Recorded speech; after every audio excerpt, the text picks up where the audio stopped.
When Elon Musk talks about the future, his voice sounds as if it comes from two worlds at once, from a sterile laboratory and from an ancient prophetic temple. Some see him as a visionary of high technology, others as a shrewd seller of hopes. His words sometimes resemble fragments of science fiction, sometimes sound like excerpts from a business report. But no one remains indifferent. Some see in these predictions a path to the salvation of civilization, others see a harbinger of its demise. All of this is accompanied by specific timelines, plans, and an almost religious certainty. So what should we expect from the man who is called the Nostradamus of the 21st century? Why do his statements increasingly resemble not just an engineer's report, but fragments of a cyberpunk scenario?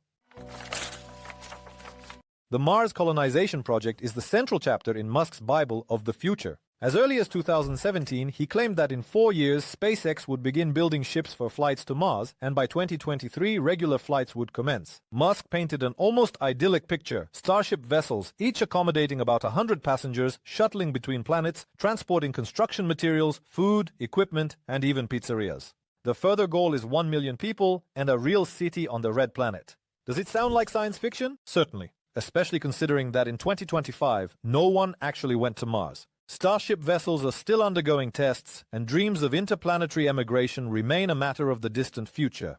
The next designated milestone is 2029. Even if this date also proves premature, Musk's logic is understandable. The colonization of Mars is not just an ambition, it's a matter of survival. He calls this idea a backup arc in case of a global catastrophe, whether it be an asteroid impact, nuclear war, or irreversible climate warming. Humanity has attempted to find salvation among the stars before, but will it succeed this time? For now, instead of Martian colonies, there are confident but still, local successes of SpaceX within Earth's orbit.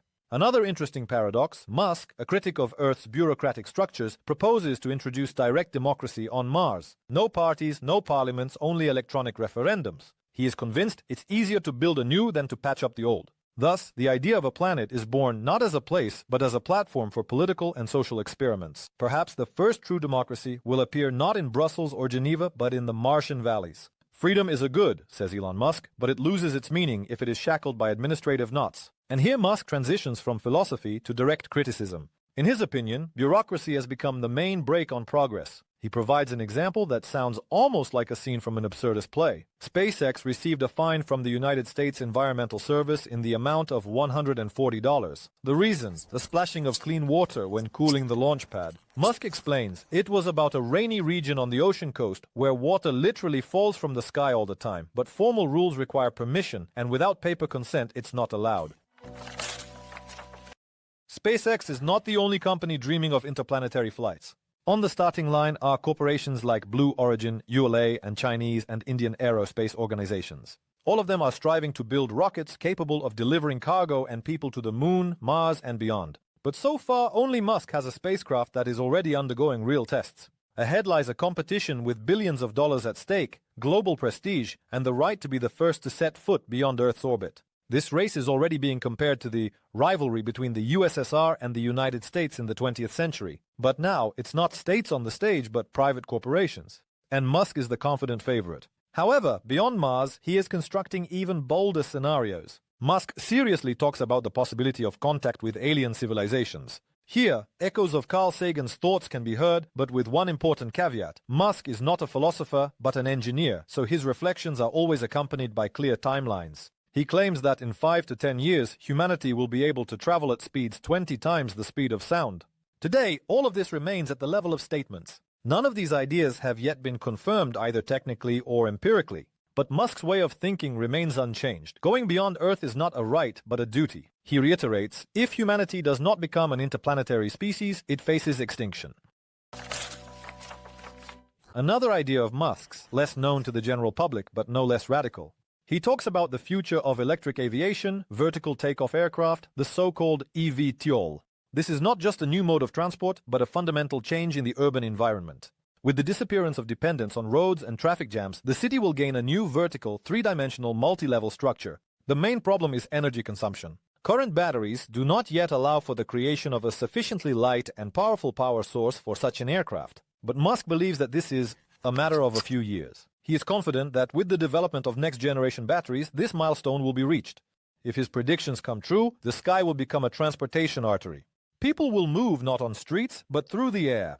This will change the logic of architecture and urban planning. The electric transport of the future is not just engineering, it's the urbanism of tomorrow. You've been in a car accident in America and don't know what to do next? Where should you turn for help? Where can you find a competent lawyer? How can you get compensation if you don't have insurance? The company DTP America has helped secure $21 million in compensation for its clients. Here, they will definitely answer all your questions. Link in the description.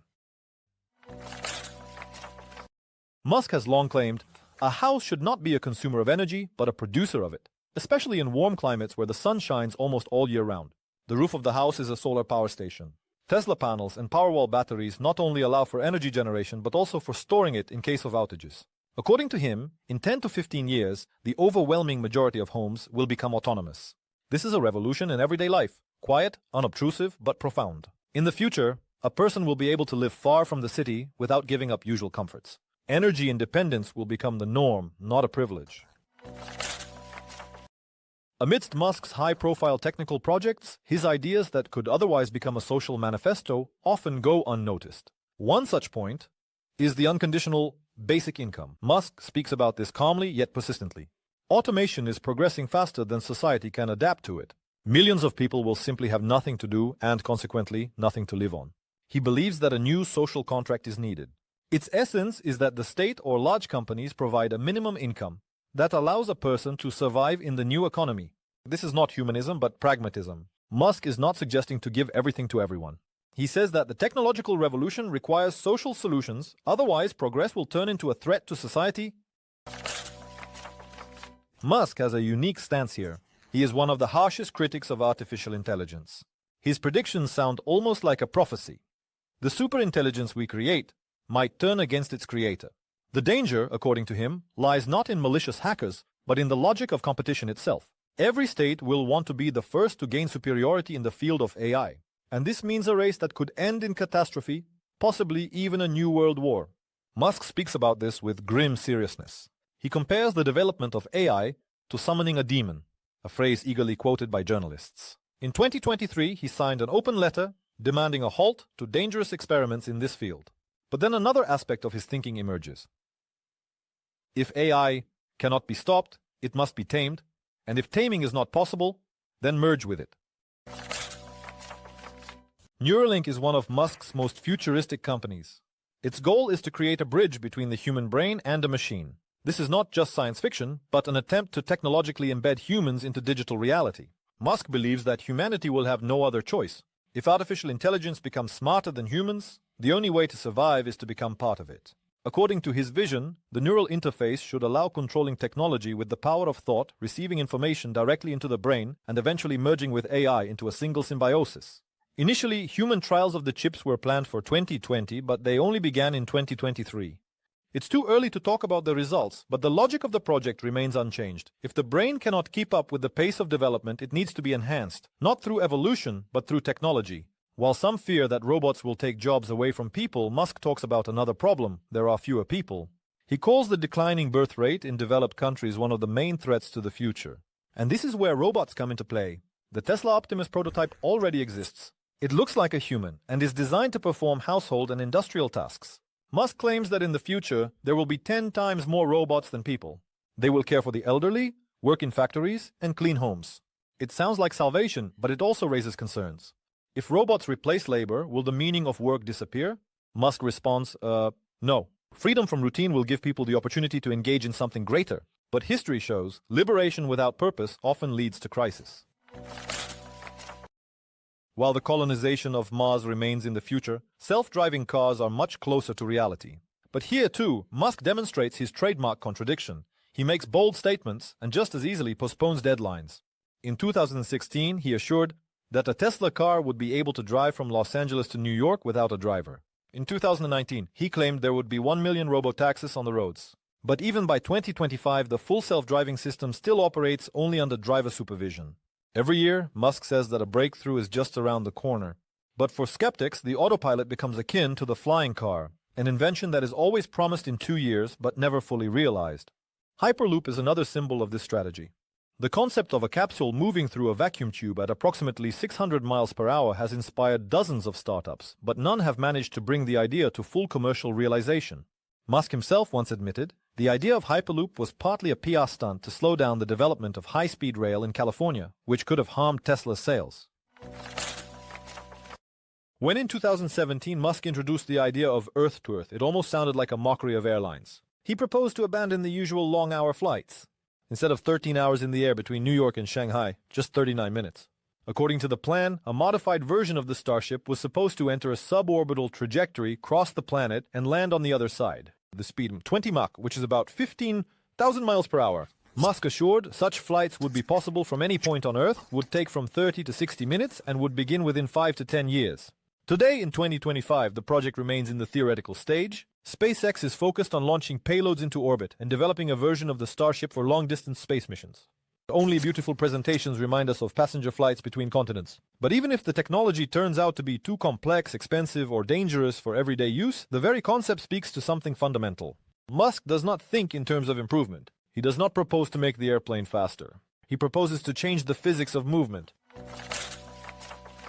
Musk's predictions resemble a news feed from a parallel reality. Reusable rockets?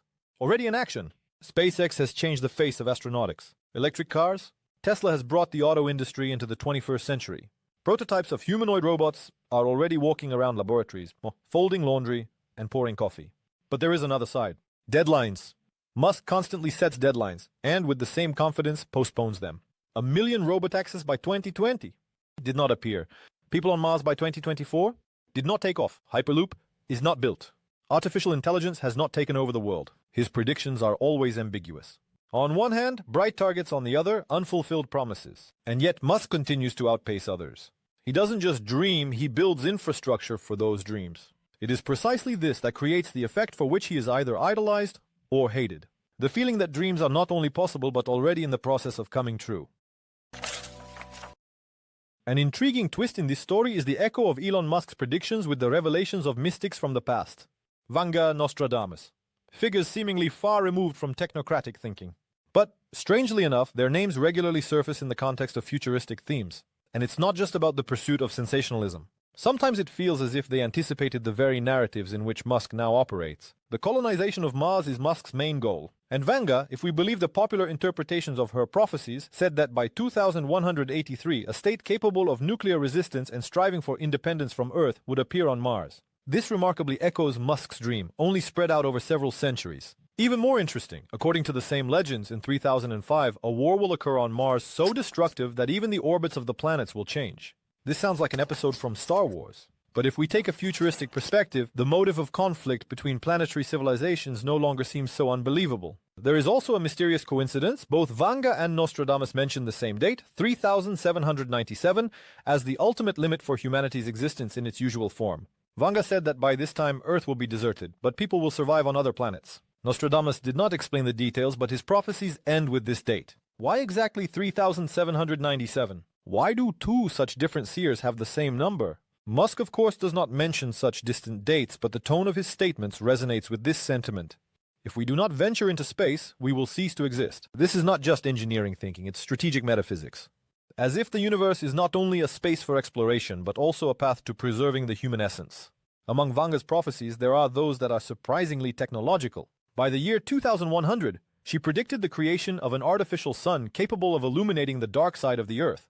This can be interpreted in various ways, from mirror satellites to controlled nuclear fusion. But the idea itself already aligns with the spirit of the age. Humans are beginning to harness forces that were once considered divine.